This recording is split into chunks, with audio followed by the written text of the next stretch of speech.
Right, we're talking about the problems faced by thousands of British Sign Language users across the UK as they try to access essential healthcare. Our Cook Yvonne Cobb investigates how communication barriers can put lives at risk and the support available to help.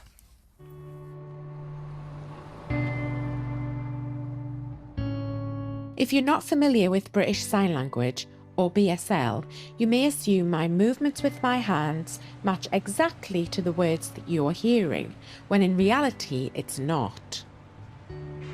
BSL has its own grammar, word order, placement and structure, using facial expressions, mouthing, head, shoulder and hand movements.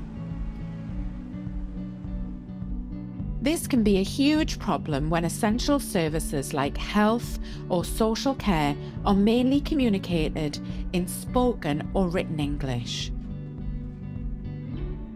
People who use sign language will struggle. This has an impact on their health outcomes and they can be treated unequally and their lives can be put at risk.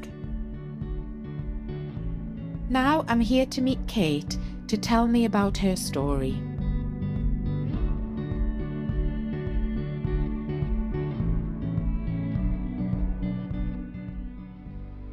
Hi, Kate. So tell me what happened to your dad. So back in 2022, my dad was experiencing floaters in his vision, and he went to a high street opticians and asked for an appointment, and he asked for an interpreter to be present because he was a BSL user. They declined and said they wouldn't provide an interpreter for him. So we went to a GP. And the GP said, well, you're going to have to wait for 2 weeks because we can't get an interpreter for 2 weeks. And we went to another high street opticians and they said, your retina is detached. We went to the hospital. We were there all day. Again, there was no interpreter provided and they expected me to interpret. And at the time, I was very heavily pregnant. And at the end of the day, they said, can you tell your dad he's got cancer?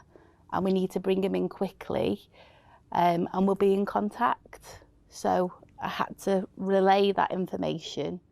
You? That's awful. He didn't deserve that. Yeah, it was on and on and on.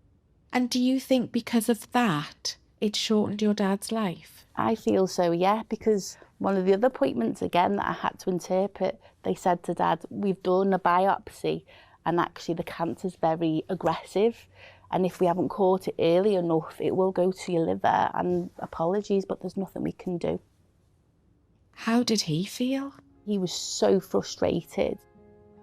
He was proud of his deafness. He was proud of his language. He felt like he was a burden, and he absolutely wasn't a burden because we weren't interpreting for him. We were interpreting for the hospitals and the opticians. And I remember just before he died, he said to me, I've not seen the grandkids. And I realised I'd been so absorbed in translating everything and being that face for the NHS and giving him the information that I forgot to be a daughter. And I forgot to say goodbye properly.